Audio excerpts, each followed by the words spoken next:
Halo guys, salam Inspironi.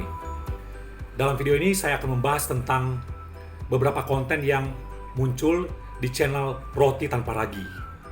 Sebuah channel ternama, channel kondang, dan kebanyakan orang Kristen yang main YouTube pasti tahu channel ini. Channelnya sangat menarik, ulasan-ulasannya begitu tajam dengan suaranya yang begitu tegas, ditambah dengan loncengnya yang memberi penegasan, bunyinya ting. Oke, sebagai disclaimer, sebagai orang Kristen di media sosial, kita sepatutnya mengkritisi atau menguji setiap konten yang ada.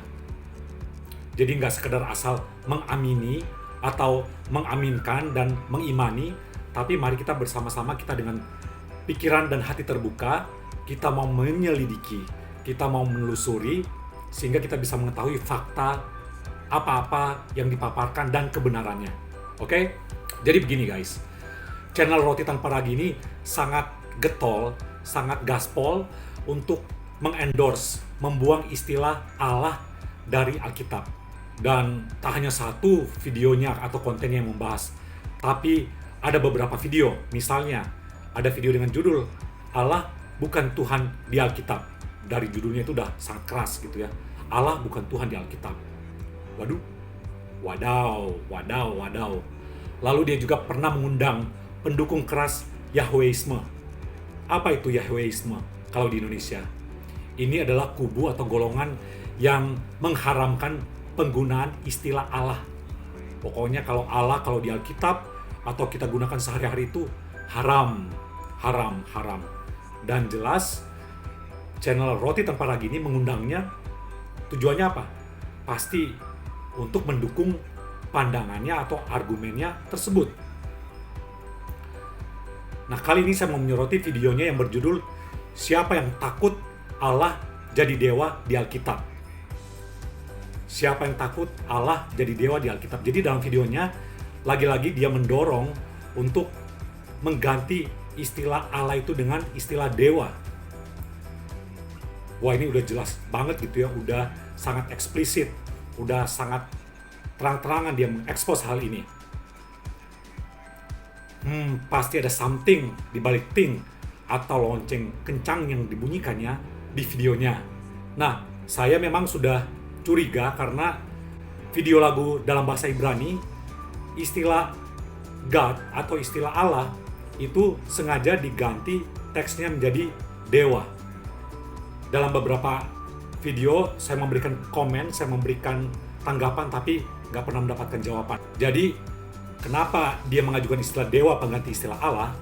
Mari kita lihat atau kita menyimak sama-sama alasannya.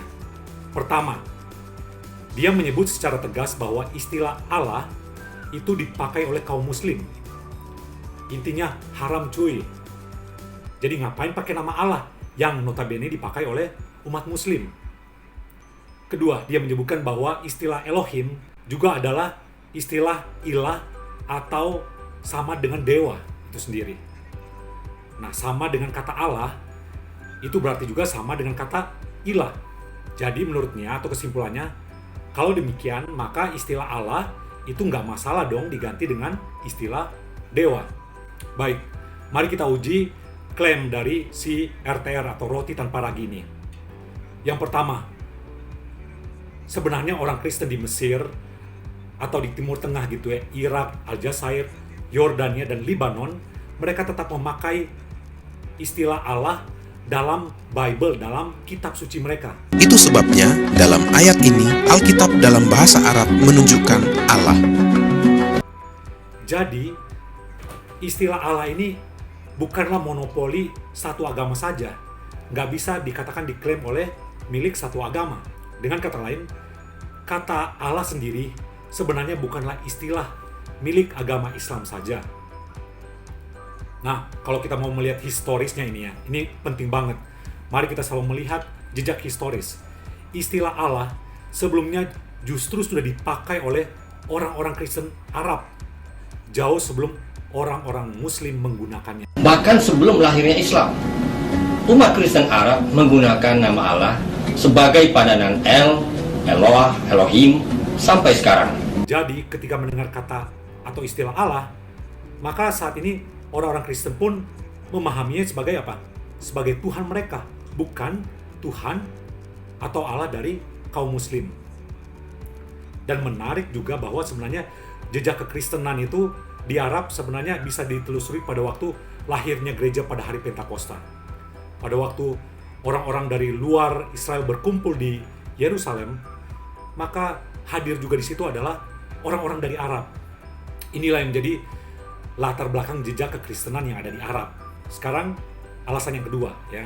Alasan yang kedua, saya mau paparkan di sini pendapat seorang pakar. Saya meminjam pandangan dari Scott Bridger, ya. Dia seorang yang bergelar PhD dari Southern Baptist Theological Seminary, sebuah seminari ternama di Amerika, dan dia ini profesor di bidang agama dan studi Islam. Menurut pemaparan dari si Profesor Scott Bridger, kata Arab untuk Tuhan, yaitu Allah, itu terkait erat dengan bahasa Semitnya yang serumpun, yaitu El dan Elohim dalam bahasa Ibrani, dan bentuk Elaha dalam bahasa Aram.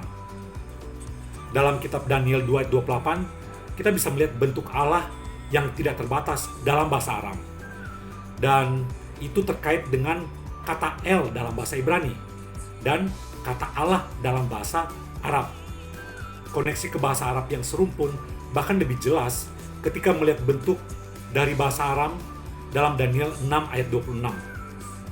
Di situ bentuk Arab dari Tuhan itu disebut merujuk pada Sang Ilahi atau Al-Ilah. Lagi-lagi Allah adalah kata Arab yang sepadan dengan kata-kata Ibrani dalam PL.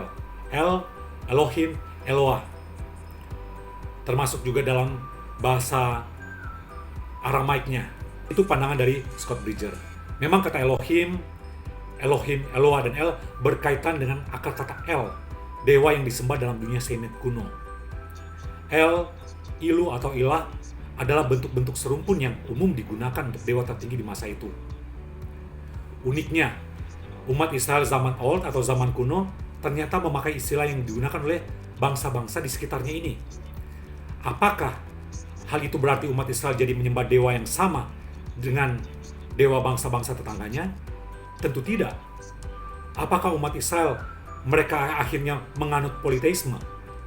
Tentu tidak. Jadi perhatikan, umat Israel memakai kata-kata atau istilah itu dalam pengertian yang baru. Yang mereka sembah adalah satu-satunya Tuhan pencipta langit dan bumi, penguasa semesta. Jadi dalam perjanjian lama, pemakaian bentuk plural, bentuk jamak Elohim itu mengacu kepada Allah Israel yang Esa, yang satu, atau mengacu kepada kemutlakan atau absolutisasi. Waduh, ribet banget sebutannya. Absolutisasi, yaitu Allah dari segala Allah, God of gods, atau Allah Maha Tinggi, the highest God. Sekarang argumen saya yang ketiga.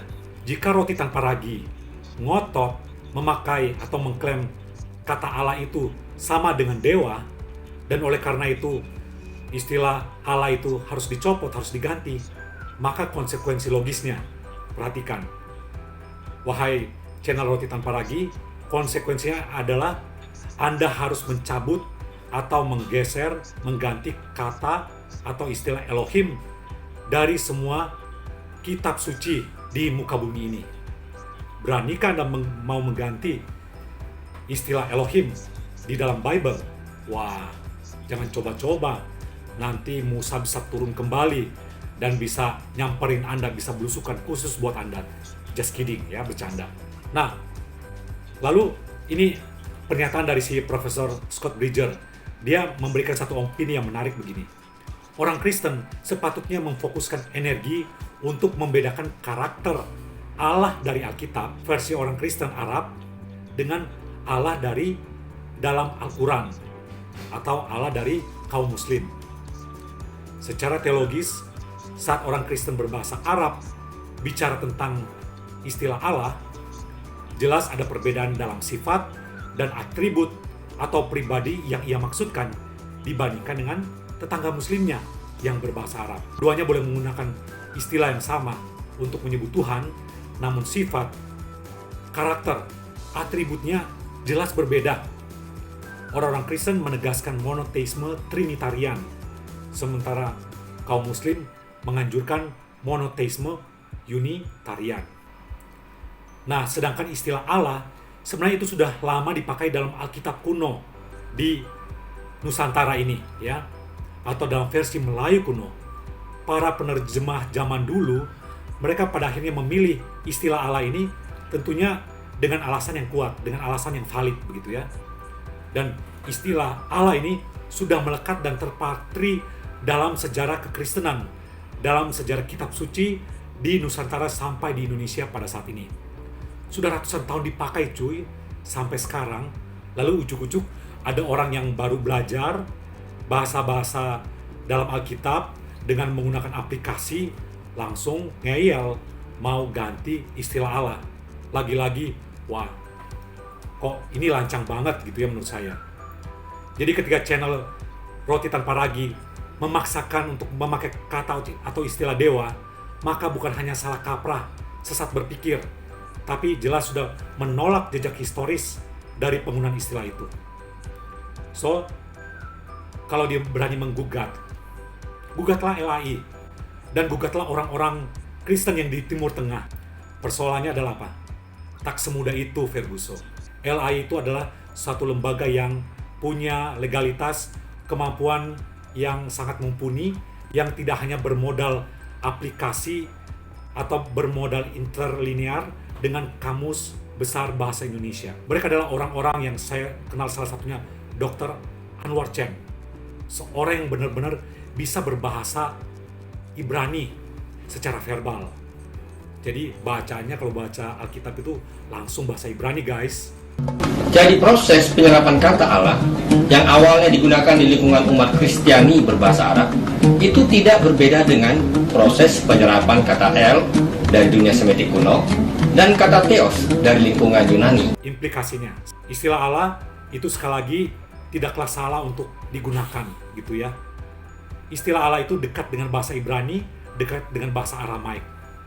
Bahkan orang-orang Kristen Arab sangat fasih menggunakannya. Jadi sekali lagi, tidaklah haram, tidaklah salah untuk menggunakannya. Nggak usah merasa bersalah, nggak usah takut dengan pendukung Yahweisme, apalagi dengan kampanye dari channel Roti Tanpa Ragi untuk mengharamkan istilah Allah. Mudah-mudahan video ini bisa memberikan pencerahan, guys ya. Jangan lupa untuk memberikan komentar, tanggapan, dan jangan lupa untuk subscribe dan share channel ini. Shalom, God bless you all, Tuhan memberkati.